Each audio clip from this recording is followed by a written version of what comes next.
Hola, buen día. Por favor, esperemos un minuto mientras la audiencia se conecta.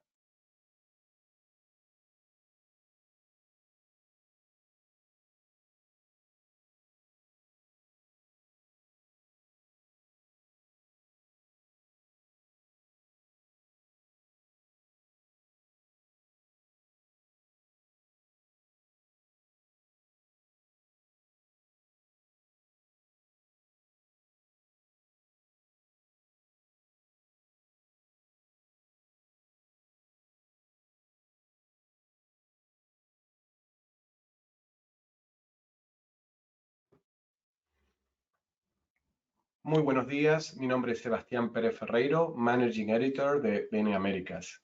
En este webinar vamos a ver las oportunidades y desafíos del sector de infraestructura en Latinoamérica para este 2023. En primer lugar, mostraremos algunas láminas con datos que surgen de la base de proyectos de BN Américas y que indican la inversión que se espera para la industria en general y para algunos tipos de proyectos en particular en los próximos 24 meses.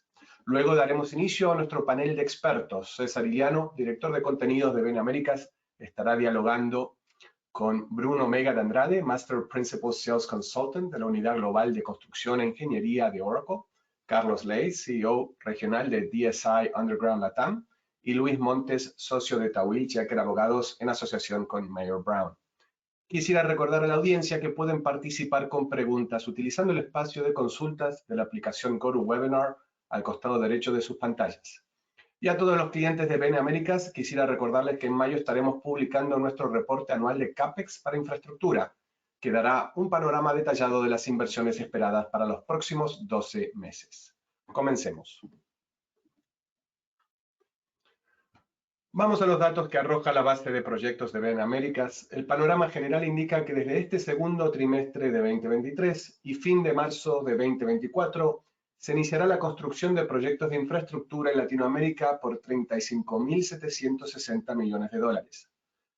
Esa cifra es la mayor para ese periodo comparado con los otros sectores de cobertura de BN Américas, incluyendo la industria de generación y transmisión de energía, para la que se esperan inicios de construcción de proyectos valorados en 31.370 millones de dólares. Aún así, Latinoamérica sigue reflejando un déficit en el ritmo de inversión. La región ha invertido menos en infraestructura que otras regiones en desarrollo en las últimas décadas, el 1,8% de su PIB, menos de la mitad que las economías emergentes de Asia. Según el Banco Interamericano de Desarrollo, la región necesitaría dedicar al menos el 3,12% del PIB durante 10 años para así cumplir con los Objetivos de Desarrollo Sostenible establecidos en el 2015 por la Asamblea General de la ONU. El dato positivo es que los esquemas APP se aplican en más países y en más tipos de proyectos, lo que permite a los gobiernos mantener control de sus programas de desarrollo sin perder el apoyo del financiamiento de privados. Este gráfico nos muestra que en los próximos 4 trimestres en Latinoamérica iniciarán construcción proyectos de aeropuerto por más de 21.000 millones de dólares. En el corto plazo, aparece el Aeropuerto Internacional del Pacífico en El Salvador, de 300 millones de dólares, que avanza pese a algunas resistencias. Al buscar proyectos más grandes en el horizonte, surge en Brasil la ampliación del aeropuerto de Congonhas, una obra de unos 640 millones de dólares que debe iniciarse en diciembre de 2023. El grupo AENA, que se adjudicó la licitación pública para la concesión del aeropuerto durante los próximos 30 años, también ganó los contratos de otros 10 aeropuertos en 4 estados brasileños. En el caso de los proyectos portuarios, la proyección de BN Américas es que proyectos valorizados en casi 11.650 millones de dólares iniciarán su construcción hasta marzo de 2024, y la construcción de proyectos adicionales se acelerará aún más en los 4 trimestres posteriores a esa fecha. El primer proyecto que destaca es la ampliación Muelle Comercial Puerto Quetzal en Guatemala por unos 500 millones de dólares. Se espera que la construcción inicie en el 4º trimestre. Por otro lado, en diciembre comenzarán las obras del terminal portuario de Macaé en Río de Janeiro, una obra de 1.900 millones de dólares que atenderá las demandas logísticas de la industria petrolera offshore. A fin de año también comenzarán las obras del dragado Canal Magdalena en Buenos Aires. El proyecto consiste en el dragado y señalización de una nueva ruta de acceso al Río de la Plata para barcos de gran calado que ingresan a los puertos de la provincia de Buenos Aires. En el caso de los caminos, proyectos por unos 16.000 millones de dólares comenzarán a moverse en los próximos 4 trimestres. Aquí destaca el cuarto puente sobre el Canal de Panamá, de 1.370 millones de dólares. La construcción se reanudará este mes luego de que el gobierno y el consorcio Panamá Cuarto Puente firmaran una nueva adenda que oficializa las modificaciones propuestas en enero. En Chile, se espera para junio el inicio de la construcción de la autopista Américo Vespucio Oriente 2, tramo Príncipe de Gales Los Presidentes, una obra de 800 millones de dólares. Y para fines de año surge la ampliación de corredores en la avenida Centenario de Bogotá, que demandará un desembolso de casi 540 millones de dólares. Finalmente, en el segmento de proyectos de transporte, se espera el inicio de construcción de obras por 11.600 millones de dólares hasta fines de marzo de 2024. Aquí destacan las obras de 500 millones de dólares para la ampliación de la línea 1 del Metro de Quito, que iniciará en diciembre de 2023. En ferrocarriles, se espera para el último mes de este año que comience el montaje del tren costero de Baja California, en México, que demandará 450 millones de dólares. El proyecto busca construir una línea férrea que recorrería desde el puerto fronterizo Puerto México hasta el puerto de Ensenada. Ahora sí, iniciamos el panel de debate. César Iliano, director de contenidos de BN Américas, estará dialogando con Bruno Mega de Andrade, Master Principal Sales Consultant de la Unidad Global de Construcción e Ingeniería de Oracle, Carlos Ley, CEO regional de DSI Underground Latam, y Luis Montt, socio de Taquil Checker Abogados en asociación con Mayer Brown. Quisiera recordar a la audiencia que pueden participar con preguntas utilizando el espacio de consultas de la aplicación GoToWebinar al costado derecho de sus pantallas. César. Muy buenos días. Muchas gracias, Sebastián.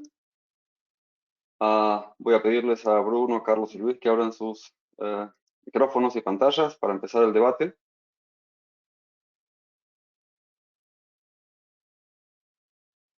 Ahí estamos todos. Bien. Bueno, muy buenos días a todos. Gracias por estar aquí. Voy a entrar directo en el tema. Como hemos visto en la presentación de Sebastián, las cifras muestran que se espera una importante actividad en los próximos trimestres para infraestructura en la región.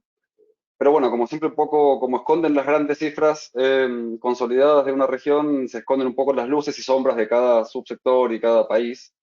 Entonces, bueno, para eso tenemos a los expertos aquí en este panel para ir entrando un poco en detalles y ver dónde aparecen más oportunidades y dónde hay obstáculos o cosas que deben resolverse.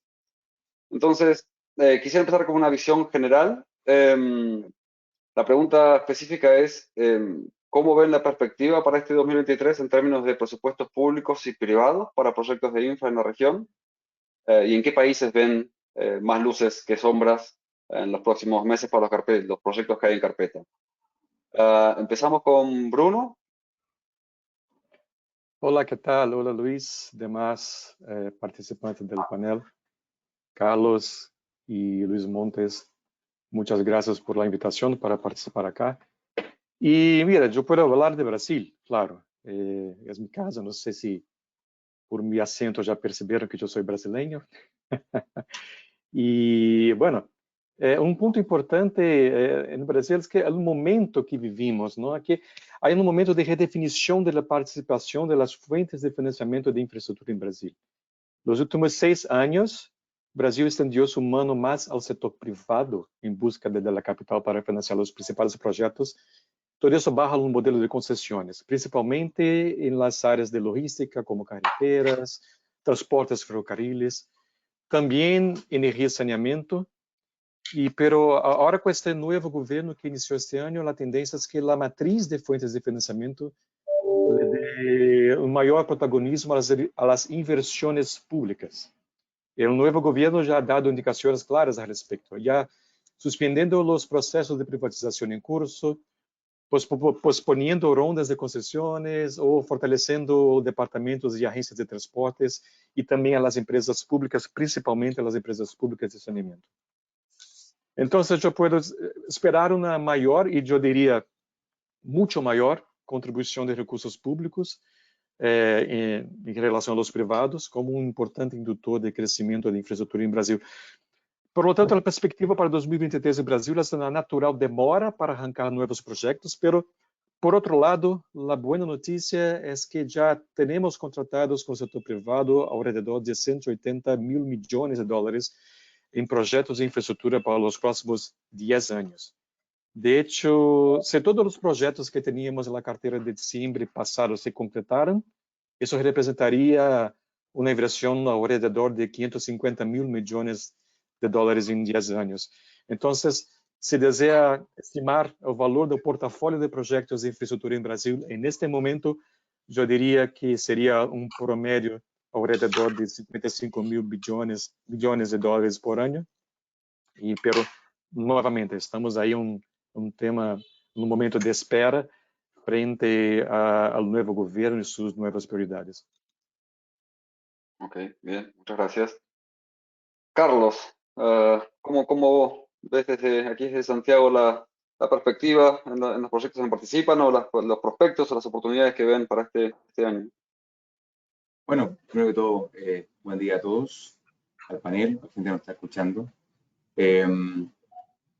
La inversión que nosotros estamos viendo en la región ha estado un poco limitada. Es una inversión que tenía muchas luces después de la pandemia y la verdad que ha ido desinflando en algunos países, entendiendo que la finalidad principal, ¿no es cierto?, el gasto en obra pública para poder tener crecimiento económico y obviamente también enfocado al desarrollo social. Gran parte de la inversión se da en el tema de transporte, infraestructura viales, etc. Y en esa área hemos visto cómo principalmente México ha estado liderando la inversión fuertemente para este año con más de 37 mil millones de dólares, de los cuales, bueno, más adelante vamos a revisar cuáles creemos que se pueden ejecutar o no, pero claro, hay temas políticos de medio también que hacen que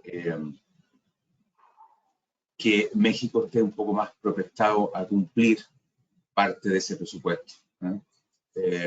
Hay mucho diseño, como siempre, el tema de infraestructura es de largo aliento y por lo tanto pasa de un gobierno a otro, entre la estructuración, la contratación y luego la ejecución. Por lo tanto, muchas veces nos quedamos enredados en el medio y estos proyectos que venían con mucha fuerza van quedando frenados.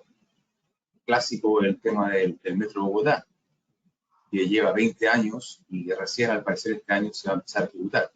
Pero son 20 años de cambio de diseño, de cambio de ingeniería y por lo tanto también cambio de la inversión. Así que vemos algunos atrasos también en Chile, sobre todo Metro. Ahí estaba diciendo Sebastián que AO debería empezar por ahí por junio. La verdad que creemos que no va a empezar en junio. Nosotros creemos que se va a extender hasta el cuarto trimestre de este año. Básicamente porque todavía están en la conversación de la ingeniería final y la adjudicación. Todavía no adjudican. Y por lo tanto, ya con la adjudicación tenemos que considerar por lo menos 3, 4, 5 meses de partida. Así que creemos que si no parte a finales de este año, partiría el primer trimestre del próximo año. Digamos, perdón, para cerrar un poco tu percepción, digamos que todo el empuje, el arranque o el ímpetu que traía después de la pandemia en 2023 empezó a crujir un poco. Sí, lo hemos visto notoriamente. Muchos proyectos en la región que venían con mucha fuerza. Hay que considerar que teníamos para este año una inversión pública de aproximadamente 56, 57 mil millones de dólares para la región, en los países más importantes. Y de eso, este primer trimestre no se acerca ni siquiera a los 10 mil millones. Entonces, la verdad que vemos ahí un poco de atraso considerable en infraestructura. Hay países que han tenido muy poco. Bruno estaba hablando recién de Brasil. Brasil aparece este año con una inversión pública muy baja en comparación al resto. Considerando el tamaño de Brasil, casi 4 mil millones de dólares comparado con un México que tiene 37 mil millones de dólares. Brasil está casi al nivel de países como Colombia, que está con 3.300 millones. Entonces hay una dicotomía ahí entre el volumen del país la expectativa y lo que estamos viendo que se está dando. Gracias. Luis, ¿cómo ves esa película de la infra entonces? Pues bueno, al principio estoy de acuerdo con Bruno y Carlos, sobre todo con respecto a Brasil y México, que son los dos países donde tenemos oficinas propias en Mayer Brown.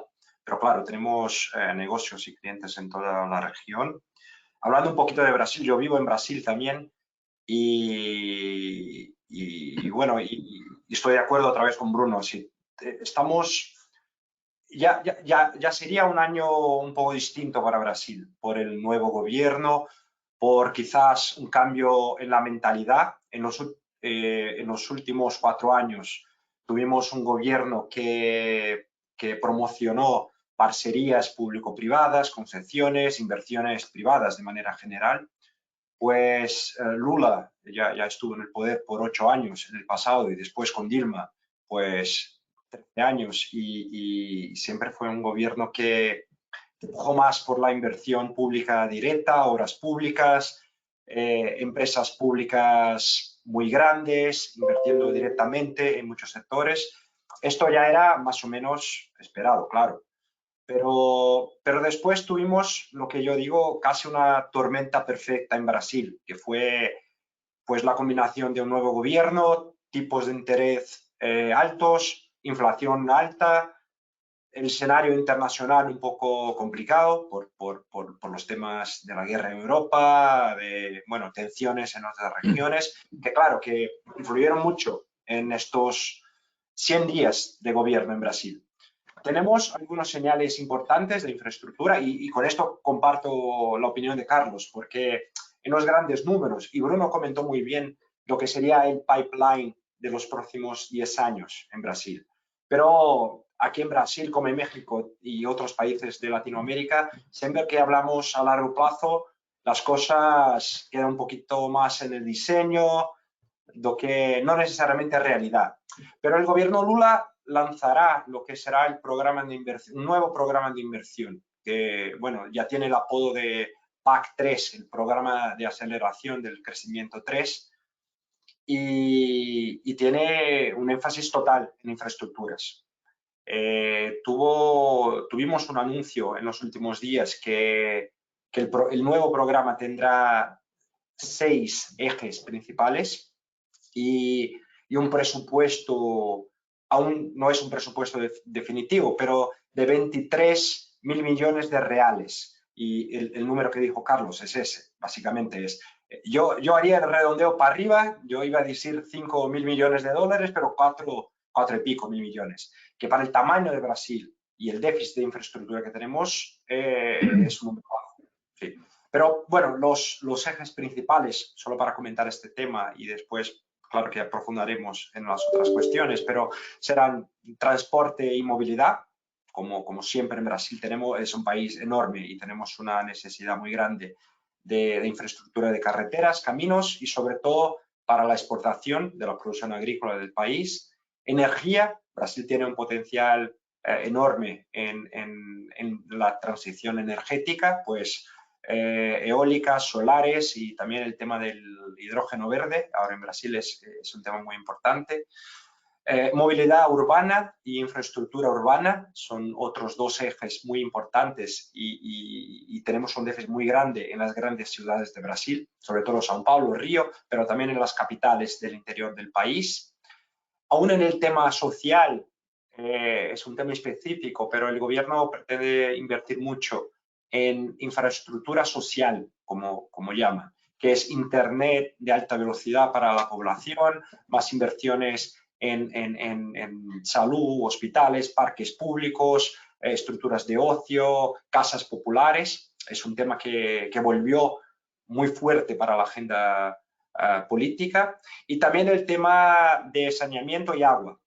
Y aquí tendremos asunto para las próximas preguntas, porque tuvimos una inversión muy fuerte en el sector de saneamiento en Brasil por culpa de un nuevo marco legal que promocionó mucho la inversión privada en los últimos años. Pero en los últimos días el gobierno publicó un nuevo decreto que parece un cambio un poquito en la hoja de ruta para promocionar las inversiones públicas otra vez. Entonces, el saneamiento sí será un sector importante en Brasil, pero a ver si con inversiones públicas o privadas. Sí. Y Hay que pero de tocar un todos, punto, César, disculpa, ahí en el sí, tema de la inversión pública.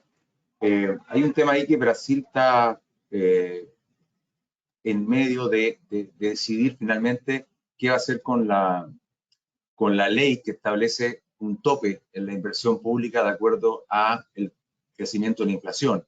Y ahí Sí. están bastante complicados. Y sobre todo ahora también ver qué van a hacer con el Ministerio de Infraestructura, que también está ahí en conversaciones si se mantiene o no.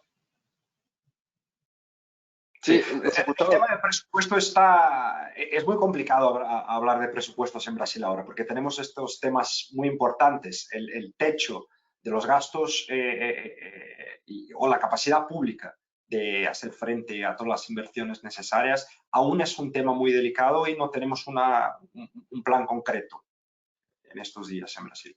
Sí.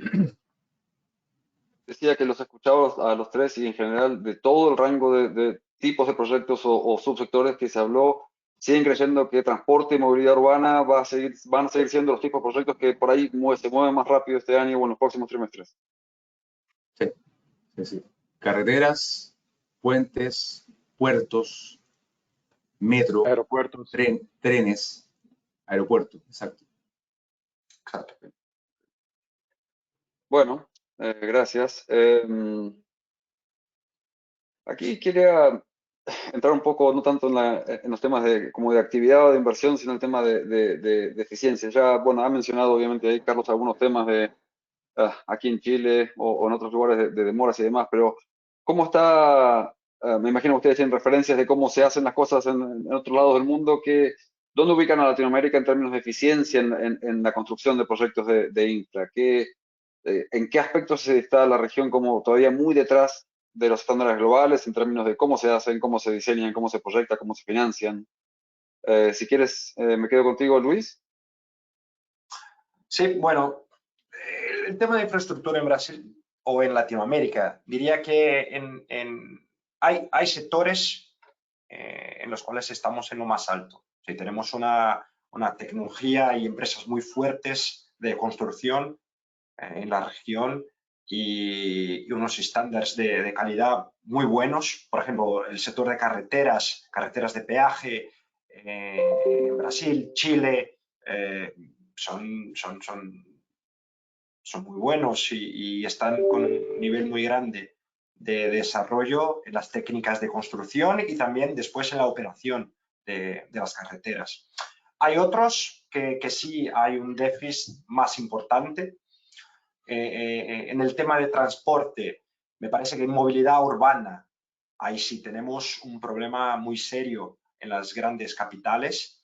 Si pensamos en Sao Paulo, Ciudad de México, Santiago de Chile, Buenos Aires, sí, que son buenos ejemplos en la región en los cuales tuvimos épocas de inversiones importantes y después otras épocas un poquito avanzando un poco más despacio, pero es una necesidad. En Sao Paulo, por ejemplo, tuvimos el proyecto del metro de la línea 6 que empezó en el 2012. Era un proyecto muy importante para el mundial y para la movilidad urbana en Sao Paulo, como todo. Conecta zonas que están más lejos del centro de la ciudad. Es una línea que tiene el apodo línea de las universidades, porque en su trazado pues pasa como 6 o 7 universidades. O sea, tiene un carácter social muy importante.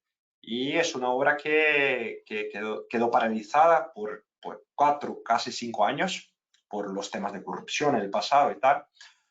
Pues ahora, hace 2 años, pues con un nuevo sponsor y una voluntad política también en el Estado de Sao Paulo, en el gobierno de Brasil, en BNDES, el Banco de Desarrollo, de apoyar el proyecto, pues tuvimos ahora con Acciona, ese nuevo sponsor. Tenemos ahora sí una ruta para que este proyecto sí se finalice en los próximos 2 años. Entonces, pues en movilidad urbana tenemos un déficit enorme comparado con nuestras necesidades. En otros, como carreteras, claro, tenemos buenos estándares, pero por las dimensiones de los países o como nuestros países son muy distintos. Si piensas en Europa, Europa cabe entera en Latinoamérica. No voy ni a hablar o en Sudamérica, quizás, pero es una zona más homogénea. Sí, en Latinoamérica tenemos zonas muy ricas, muy pobres, la infraestructura históricamente siempre estuvo concentrada en la zona cerca del litoral, en las zonas más ricas. Entonces tenemos esa necesidad de avanzar con la infraestructura hacia el interior del continente. Carlos. Sí, estoy de acuerdo con lo que dice Luis. Recalcaría también que hay en el tema de las concesiones, hay que entender que la mayoría de las constructoras hoy día son constructoras europeas en la región, consorcios de constructoras extranjeras con nacionales, y gran parte de los diseños son diseños europeos, donde la constructibilidad viene de estructuras o normas europeas o incluso americanas, y por lo tanto la calidad en la inversión de infraestructura es muy buena. Latinoamérica tiene muy buena calidad de construcción. Carreteras, como decía Luis, el tema de Colombia, por ejemplo, ya lleva un poco más del 70% de avance en las 4G, ya está empezando las 5G, y esas 4G, estamos hablando de carreteras de muy buen nivel de túneles, también puentes, ya llevan 5.600 kilómetros aproximadamente ya terminados. Entonces, la verdad que es súper interesante lo que se ha hecho en Colombia al respecto. Y en infraestructura energética, lo que son la parte solar, la parte eólica en países como Chile, Argentina también, viene con mucha fuerza. Hídrica, hidráulica, todo lo que son represas. Latinoamérica lleva un estándar muy alto en la fabricación. Bien, gracias. Justo apareció una pregunta del público que quizás incluye el tema de, que por ahí es un poco obviamente más difícil de manejar en Latinoamérica, es el tema de costos, ¿no? Obviamente la previsión de poder hacer proyectos que duran 5 o 6 años en Latinoamérica, imagino también incluyen la eficiencia. No sé, Bruno, ¿cómo es tu visión general sobre esto? Bueno, yo creo que, bueno, yo quería agregar que para mí, en realidad, el mayor obstáculo sigue siendo la capacidad de inversión, los temas de costo. Claramente, la capacidad de inversión. Aunque tomemos los recursos públicos y privados, no tenemos capacidad de invertir mucho más do que lo necesario para mantener los activos que ya están, por cuenta de la depreciación, ¿no? Nuestra región, y ahí no solamente Brasil, pero también los otros países, históricamente en las últimas décadas, sea con gobiernos de derecha o de izquierda, han mantenido niveles de inversión en infraestructura muy por bajo de las necesidades. No Brasil, por exemplo, ao ritmo atual de inversión en infraestructura, o país necessitaria 238 anos para alcançar a 20ª posição do Índice de Competitividade Global do Fórum Econômico Mundial. Isso se nenhum outro país invertir mais. E aí, o Brasil deveria invertir como que 80 mil bilhões de dólares por ano para satisfazer toda a necessidade de infraestrutura que temos, e aí não somente transportes, pelo podendo, também considerando energia, saneamento, oil and gas, tudo isto. E, em verdade, isso seria como que 4,3% do PIB. E isso seria o equivalente para ter uma nação desenvolvida. Mas, em verdade, se tomamos 2022, por exemplo, nós invertimos como que 40% deste valor. É algo ao redor de 1,4% do PIB, que seria 27 mil milhões. Em realidade, isso é pouco mais do que necessitamos só para manter a infraestrutura que já está. Ou seja, é muito baixo. Para mim, os maiores desafios da região seguem sendo a capacidade de inversión, claramente. O sea que cuando hay capacidad de inversión, cuando hay dinero, podemos hacer las cosas bien. El problema es que no lo hay siempre. Sí, ahí tenemos también otro punto importante que sería la planificación, la capacidad de hacer planificación y de hacer la selección de buenos proyectos que realmente estén alineados con las necesidades de la región y que tengan la capacidad de promover el desarrollo sostenible económico y social que necesitamos. Entonces, es un poco de planificación y prioridades también, pero si no hay la plata, no hay mucho lo que hacer también. Bueno, hablabas ahí de sostenibilidad y el otro tópico que habíamos preparado para este diálogo. Y de paso, recuerdo a la audiencia que pueden hacer preguntas usando la cajita ahí en la herramienta de GoToWebinar, de la herramienta que usamos para esta presentación. Aquí en Bienamérica se escribió mucho, nos llegan muchos informes, hay financiamiento y hay bonos en base a ESG, ¿no? A los pilares de sostenibilidad, gobernanza. Mi pregunta es, con todos los otros obstáculos, otros problemas, otros temas más, obstáculos más grandes que hay en Latinoamérica para hacer inversión y demás, mi pregunta es, ¿ESG es un concepto que está realmente metido en la planificación desde un inicio o es algo que aparece como más superficialmente a lo largo de la vida del proyecto, pero digamos, ¿qué tan arraigado está desde el cero de un proyecto? Sigo contigo, Bruno. ¿Conmigo? Bueno, cada vez más os requisitos de ESG são fundamentais em qualquer projeto de infraestrutura. Hoje, plenamente em 2023, é impossível pensar em infraestrutura e desenvolvimento econômico sem uma clara preocupação pelos temas ambientais, sociais e de governança também. Em teoria, incluso poderia sim realizar obras sem preocupar-te com esses temas, mas em la prática, tus projetos e inversões não poderão apalancar e entregar benefícios econômicos e sociais reais a la población a largo plazo si no consideramos los requerimientos principalmente los requerimientos de desarrollo sostenible. Ahí tenemos ambientales, culturales también. Estamos hablando de innovación constante, que es un tema de gobernanza. Estamos hablando de combatir la hambre, la pobreza, equidad. Son temas que están cada vez más presentes. Este mismo momento acá en Brasil estamos viviendo un caso concreto. Uma das maiores inversões que se espera em Brasil é a construção da ferrovia, da ferrocarril, Ferrogrão. É um ferrocarril altamente estratégico, fundamental para o transporte da produção agrícola, desde o centro do Brasil até os portos da região norte. E é uma obra estimada ao mínimo de 5 mil milhões de dólares, e que está à espera de uma decisão dos tribunais, especificamente da Suprema Corte de Brasil, devido à preocupação com os temas de impacto ambiental e a afetação às populações indígenas ao largo da via férrea. Então, eu diria que é basicamente impossível fazer uma obra de grande degradação ambiental sem como os hemos hecho no passado. Se te acuerda da construção de usinas de Itaipu, por exemplo,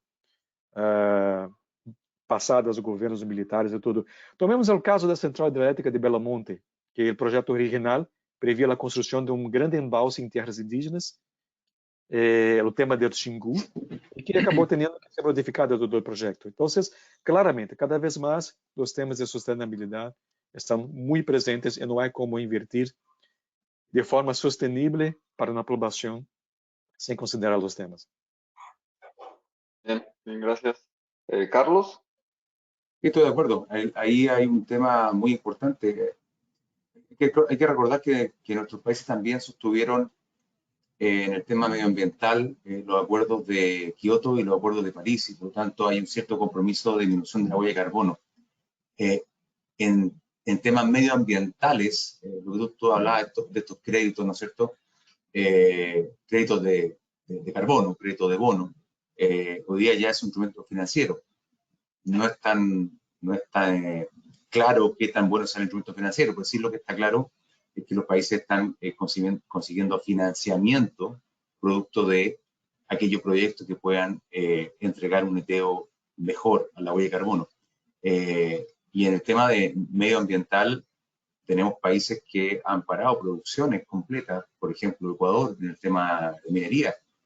Ha bajado, no es infraestructura, pero se acerca en lo que es la parte de constructibilidad.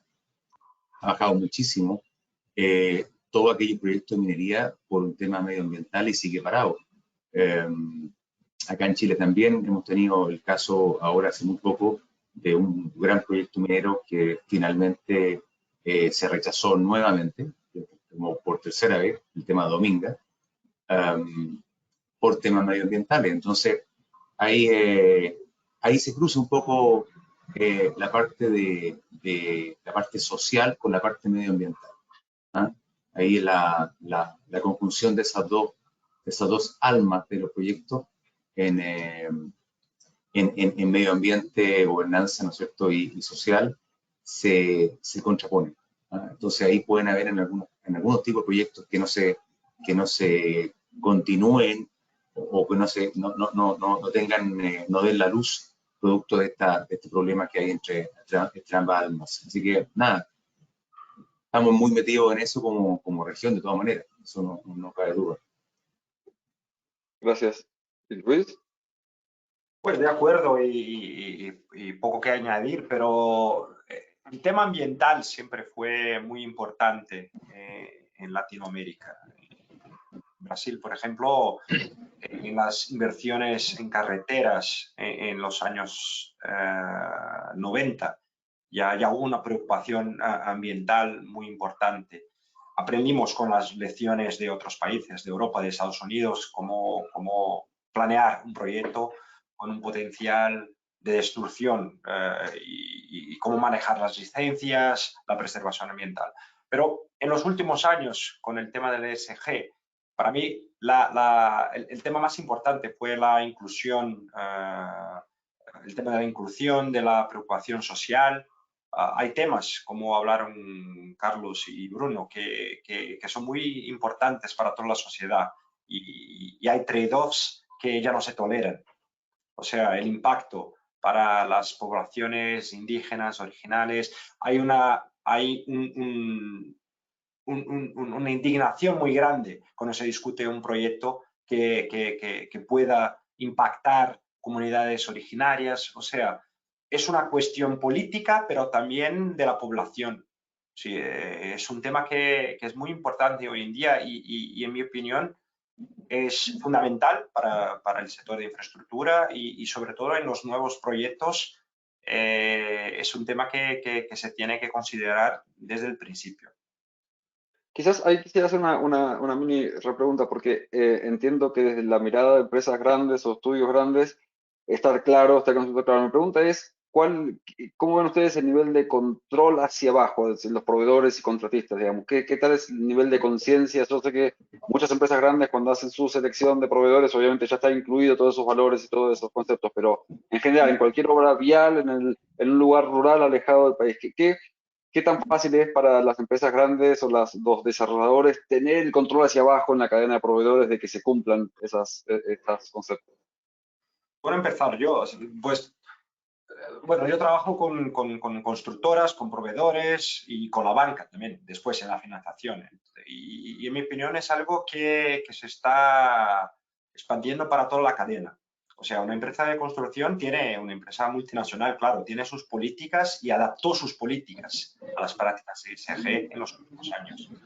Pero claro, si fuera una preocupación solo hacia adentro de la empresa, no habría el control necesario para el desarrollo de un proyecto de infraestructuras, por ejemplo. Entonces, desde el proceso de contratación de proveedores ya hay una política previa que el proveedor tiene que atender para su selección en el concurso previo Y después, claro, en la construcción hay unos estándares elevadísimos para que todas las prácticas de preservación ambiental, de inclusión, de respeto en el trabajo, etcétera, sean, de hecho, verdaderamente observadas.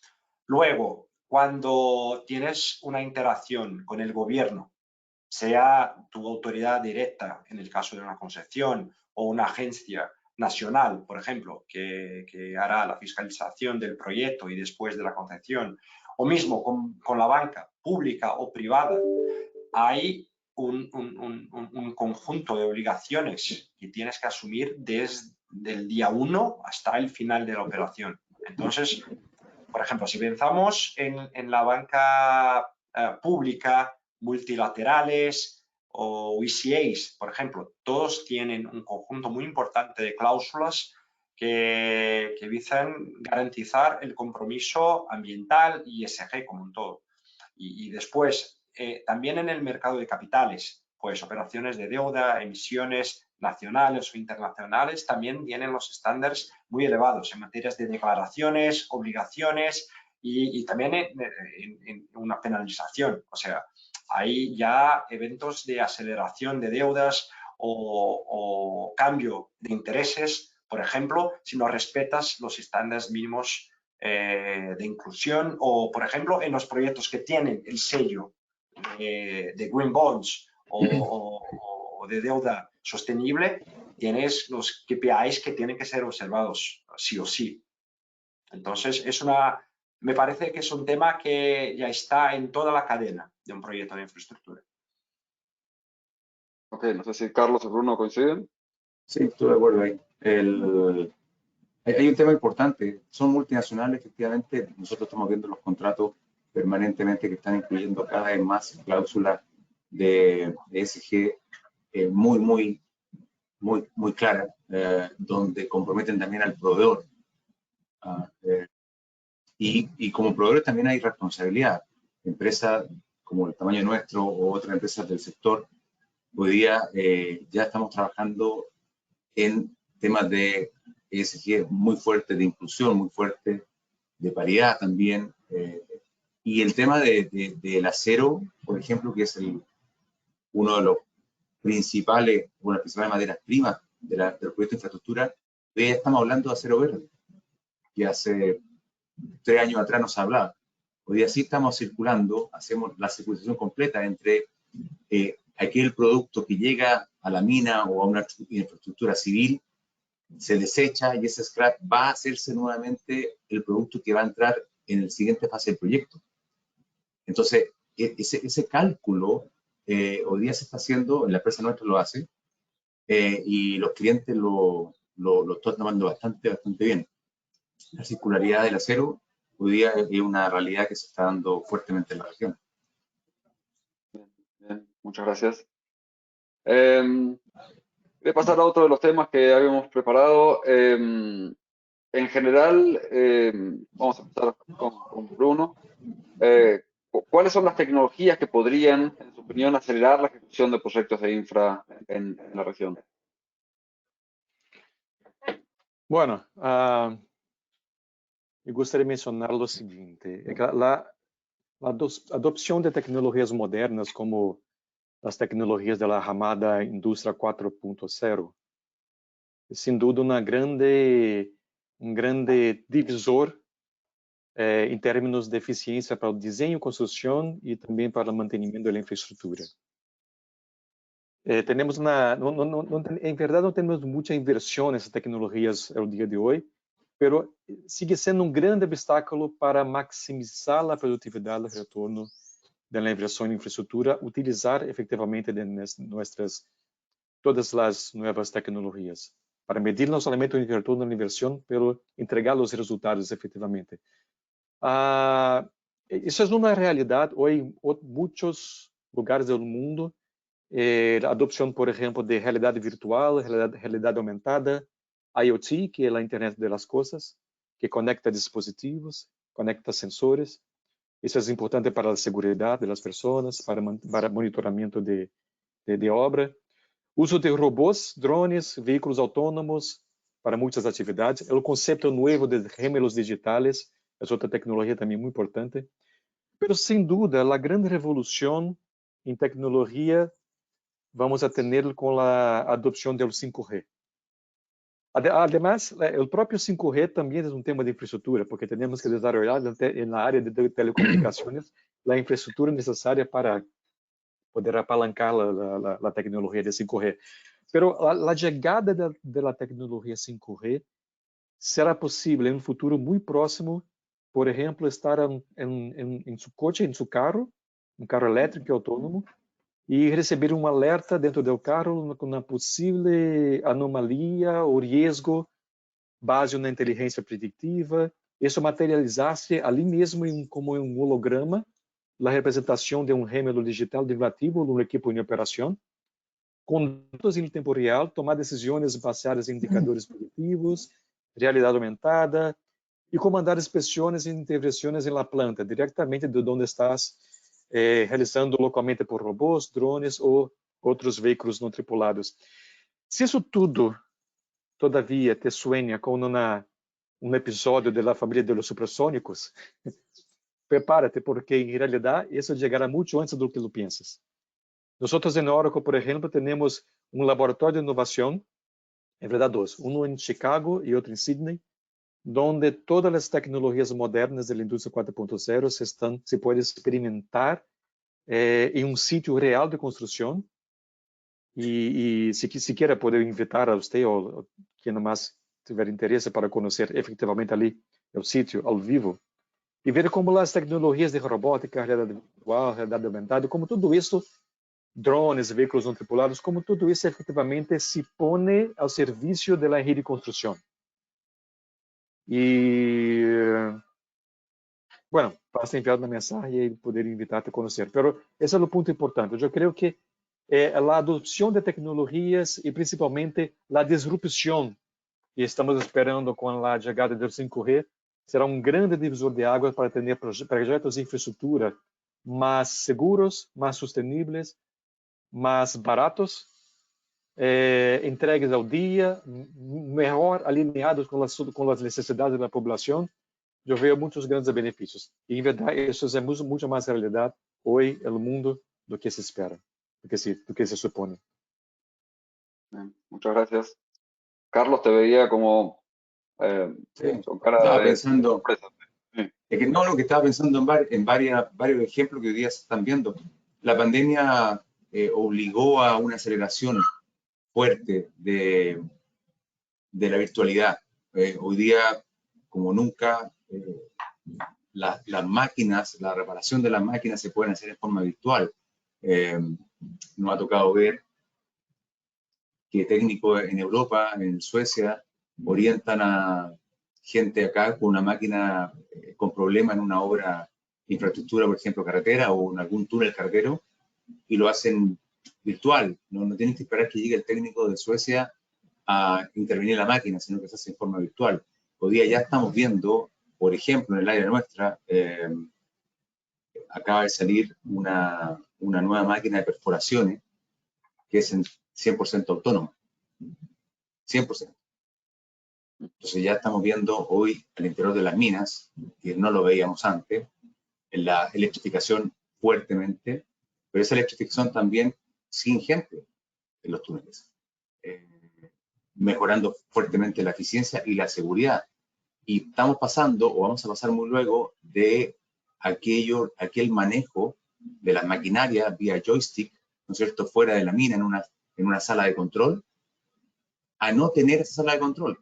Y finalmente estructurar y decir a la máquina lo que tiene que hacer. La máquina con inteligencia artificial va a ir aprendiendo el día a día en el trabajo de las condiciones de la roca para poder seguir trabajando, perforando y avanzando. Y eso ya está. Hace muy poco me tocó participar del lanzamiento de Amelia, que es una máquina que hace todo. Avanza, perfora, y va aprendiendo día a día a través del data del túnel que va avanzando, y ya no tienes que enseñarle nuevamente al día siguiente por dónde tiene que ir, ya tienes claro el panorama. Entonces, eso se va a ver en el área nuestra, que el área de tunelería, fuertemente influenciado los próximos años. Ya estamos viendo cada vez más, por ejemplo, tecnologías aplicadas a la fabricación de túneles, que antes no veíamos en la región. Hoy día estamos viendo los topos o la construcción mediante rotación de los túneles, que antes era prácticamente no conocida en la región. Hace 10, 12 años empezó esto con fuerza y hoy día lo estamos viendo. El Metro Santiago por primera vez está incluyendo 7 kilómetros de extensión solamente hecho con rotación y con máquinas de avance. Entonces, el drill and blasting, que normalmente se usaba para construcción de túneles, hoy día está quedando, sigue estando obviamente, pero hoy día estando más la posibilidad de avanzar con esta tecnología nueva. Impresionante. Luis.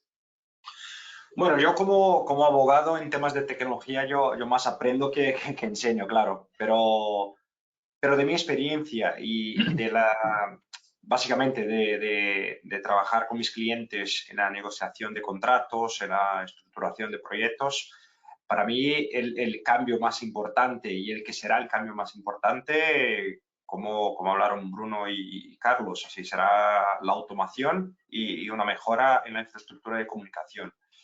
Bruno habló muy bien de la revolución que se espera con el 5G y yo incluso hablo un poquito más de mi experiencia, pues un pasito atrás. La revolución que fue en Brasil la expansión del servicio de Internet, porque hace no muchos años aún teníamos problemas de conexión con Internet y no voy a hablar de rincones del país, pero pocos kilómetros de las grandes ciudades. Entonces, cuando hablabas de un proyecto de construcción, por ejemplo, yo muchas veces negociaba el contrato con estándares internacionales de que la comunicación se hará al día o al día siguiente, entonces los diseños serán enviados de manera muy rápida y tal. Y luego yo aprendía con mis clientes que, oye, espera, vamos a un sitio que no hay internet. Y a lo mejor para hacer una llamada por teléfono tienes que caminar yo sé cuántos kilómetros. Entonces, esta mejora en la infraestructura de comunicación de manera general fue muy importante y aún es un tema muy delicado en la región.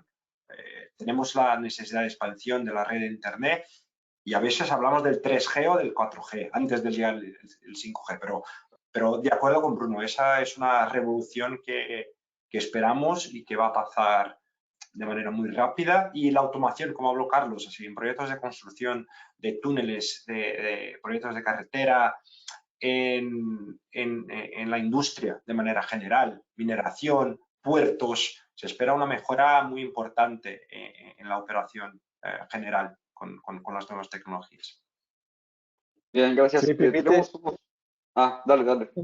No, solo un comentario, si me permite complementar lo que mencionó Luis, porque ahora hablando como abogado, y el tema de Internet y conectividad pasó a ser tan importante en Brasil que, inclusive, un tema de inclusión social, que la Internet, la accesibilidad es considerado un derecho fundamental de la ciudadanía, así como salud, educación, moradia.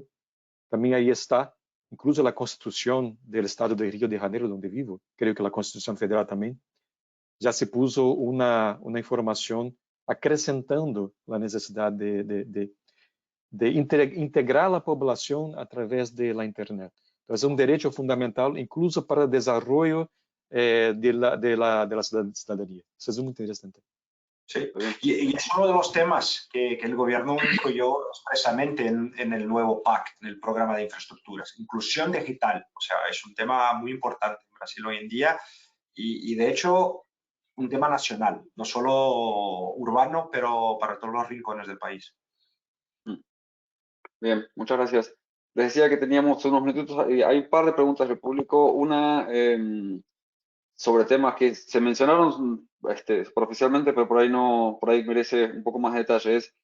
Recuerdo que hace septiembre del año pasado, cuando hacemos la encuesta anual sobre los sectores en Américas, obviamente el tema de las condiciones de financiamiento, creo que 42, 43% las veía empeorando los próximos 12 meses. Pero bueno, ya hemos pasado desde pronósticos gigantes, medianos, chicos de recesión global, mundial, que sube, que baja las expectativas. Parados ahora, ¿cómo ven ustedes los próximos 6 o 12 meses respecto de lo que ha pasado con inflación, tasas y demás, con respecto a la financiación de proyectos, ¿no? No sé si empiezo contigo, Luis. Sí. Bueno, este año, como hablé antes, en mi opinión, tuvimos o casi tuvimos lo que sería la tormenta perfecta, porque los tipos de interés están altos, pero esto ya era algo que se sabía y se suponía que no bajarían tan rápido, ¿no? Sobre todo por el tema de la inflación. Pues con la inflación tuvimos unos datos positivos en la última semana, pues la inflación da señales de que está bajo control o empieza a estar bajo control. Entonces habrá espacio en el futuro para bajar los tipos de interés en Brasil. Si juntas estos datos con datos en Europa y Estados Unidos que también tienen una preocupación muy grande con la inflación y que ahora hay espacio para bajar o más bien parar de subir los tipos de interés, pues la financiación de proyectos o la inversión, de hecho, tendrá un ambiente más favorable. Pero en Brasil tuvimos algo que no se esperaba, que fue una crisis empresarial en el sector de grandes cadenas, de servicios. Tuvimos una nueva ola de empresas buscando el concurso de acreedores en Brasil y unos casos muy grandes. Y eso, claro, esto generó una preocupación sobre la solvencia de las empresas en Brasil. Y si juntas también con el problema de la banca internacional, pues casos muy bien conocidos en Europa, en Estados Unidos. En Latinoamérica la banca, en mi opinión, está en una situación más cómoda por cómo funciona el mercado aquí, pero claro, los mercados están conectados. Entonces, me parece que en los primeros meses de 2023 tuvimos un escenario muy complicado, pues puedo decir que hubo una retracción en la inversión en proyectos, en la financiación de proyectos, pero ahora yo por lo menos estoy más optimista. Creo que tenemos un horizonte más limpio, hay espacio para bajar los intereses y con eso más espacio para la financiación de proyectos de infraestructura e inversiones en general. Gracias. Carlos. Sí, nosotros estamos viendo también, bueno, exceptuando Argentina, que hay que dejarlo en este caso un poco en paralelo. Se han visto mejoras en la tasa de interés también, sobre todo Chile, México, Brasil, como dijo Luis, y eso obviamente impulsa el financiamiento interno. Hay que entender también que gran parte de las compañías concesionarias que están ejecutando como privados en el sector público vienen financiados de afuera, vienen financiados normalmente de Europa o de flujo de caja propio. Entonces, hemos visto esa mejora en las condiciones, sí, de todas maneras, eso se está viendo, pero muy lento. El tema de la inflación sigue pegando fuerte. Chile se espera que del casi 13% que tuvo en 2022 pueda llegar a algo así como el 7%, pero la verdad yo creo que va a andar más cerca del 10%. 9-10%. Brasil está un poco más estabilizado. México va a seguir andando cerca del 7-8%. Argentina va a estar cerca del 100%. Entonces, esa inflación claramente pega y pega muy fuerte. Entonces, mientras no tengamos eso relativamente controlado, yo creo que el financiamiento va a estar estructurado de una forma un poquito más conservadora. Gracias. Bruno. No, creo que no tengo mucho más que acrescentar. Creo que el panorama que Luis mencionó está perfecto en términos de inflación y todo. Yo estoy de acuerdo. Solo complementar que en realidad no se puede hacer mucha planificación con un escenario de inflación muy alta, una tasa de interés muy alta, un escenario de descontrole financiero, fiscal. Incluso es un problema también, no solamente por los temas financieros propiamente, pero también por cuenta de la confianza. Y cuando hablamos de economía, cuando hablamos de inversión, hay que tener una parte de confianza de los investidores también. No es, la economía no es solamente una matemática exacta. La confianza para inversión, la seguridad jurídica, todo eso es muy importante. Y ahí lo que me preocupa mucho más en Brasil son las sinalizaciones que están haciendo ahora, especialmente en el marco de saneamiento, que trae uma insegurança, uma falta de segurança jurídica sobre temas que já deveriam estar superados. E isso é um tema preocupante em termos de infraestrutura, porque baja um pouco a confiança, a confiabilidade que têm as decisões para poder inversión a mais largo prazo. Então, a confiabilidade da sinalização do governo muitas vezes é tão ou mais importante que a taxa de interés o las proyecciones de inflación. Estoy de acuerdo. Perfecto. Tocamos el tema ahí de riesgo político y lo que dice Bruno tiene toda la razón. Son Sí, países con un riesgo quería político comentar, muy Carlos, que justo aparecieron varias preguntas y quizás comentario final, no estamos quedando sin tiempo, pero es varias preguntas que dicen cuánto afecta el cambio de bandera, de signo político, gobierno tras gobierno, en todas estas cuestiones de cambio, de regulaciones, cómo afecta eso en los proyectos. Imagino que ese es un poco de lo que estaban hablando. muchísimo. Cambia mucho. Hablamos al principio de la demora de los proyectos de infraestructura. Son proyectos de largo aliento, proyectos que el diseño parte mucho antes, incluso con gobiernos anteriores, ¿no es cierto? Estos cambios de bandera permanente y las crisis, más que el cambio de bandera, porque tú puedes tener cambio de bandera de acuerdo a cierta normalidad y manteniéndote en niveles medios, donde cambia la bandera, pero no hay mucho cambio muy fuerte en lo que es inversión. Da certeza, primero que nada, la certeza jurídica que habla Bruno, que es muy importante, pero cuando esos cambios de bandera son más extremos, que es lo que hemos estado viendo en la región últimamente, lo que pasa es que ya la confianza empieza a decaer fuertemente. Ya esos proyectos lo empiezan a dejar de lado por otros proyectos y luego cuando viene otro cambio de bandera, viene un reemplazo nuevamente. Entonces, el desarrollo del proyecto, esta parte de la estructuración se ve cortada. Y cuando tú cortas la estructuración, o partes de cero nuevamente, o esperas que venga otro gobierno de la misma bandera, ¿no es cierto?, que ya haya visto el proyecto anteriormente. Entonces, eso hace que tengamos en diseño volúmenes muy grandes de inversión, pero en diseño, y cuando aterrizamos eso a ejecución, nos damos cuenta que la diferencia entre el diseño y la ejecución puede ser sin ningún problema una relación de 20-80, 20% ejecutando, 80% de diseño. Y eso claramente no es bueno. No se va a lograr lo que decía Bruno al principio, los años que requiere Brasil para poder completar su necesidad de infraestructura con lo que realmente está invirtiendo.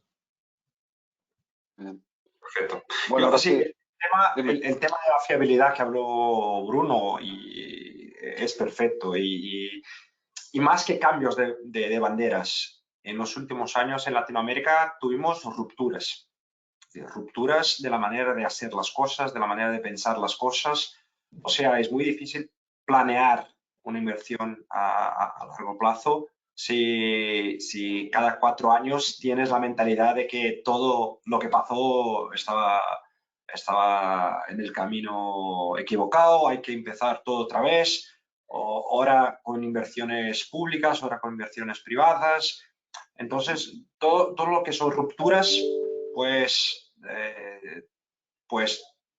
traen una crisis en el ánimo del inversor, una crisis en la fiabilidad del país, de la seguridad jurídica, del respeto a contratos. O sea, capacidad. En la región tenemos un problema de inversión, ya hablamos de eso. ¿Sí? No hay dinero para la inversión que se necesita en el tema de infraestructura, en temas sociales y otros.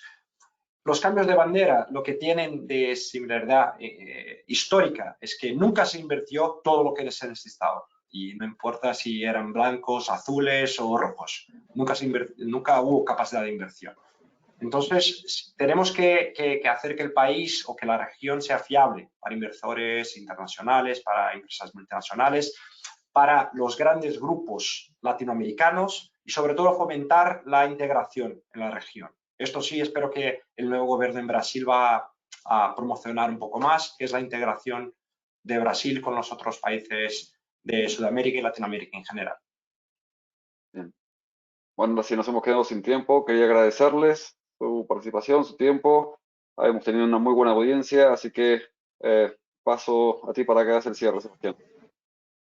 Muchas gracias, César. Muchas gracias a los panelistas por haber sido parte de este webinar BN Américas. Les recuerdo a nuestros suscriptores que en mayo publicaremos el reporte de CAPEX, que analiza el gasto de capital que harán los mayores grupos de infraestructura con operación en Latinoamérica.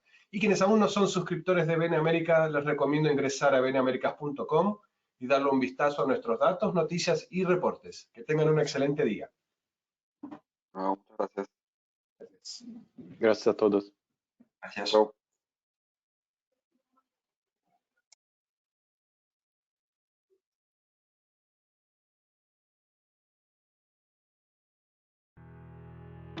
Hace 25 años comenzamos a vivir un sueño lleno de preguntas. ¿Cuándo es el mejor momento para comenzar? ¿Para avanzar? ¿Para aprovechar al máximo cada oportunidad?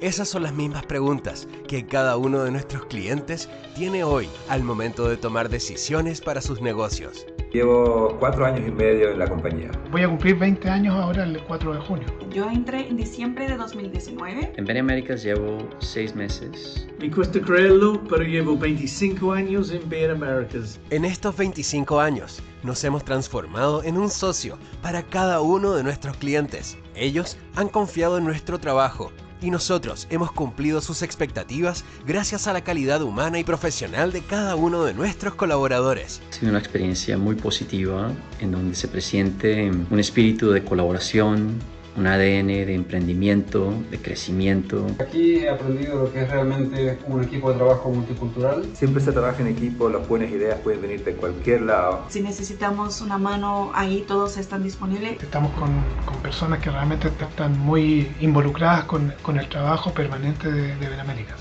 Hemos logrado cruzar muchas metas en nuestros primeros 25 años y nos llena de orgullo saber que ayudamos a miles de profesionales en todo el mundo a comprender nuestra región.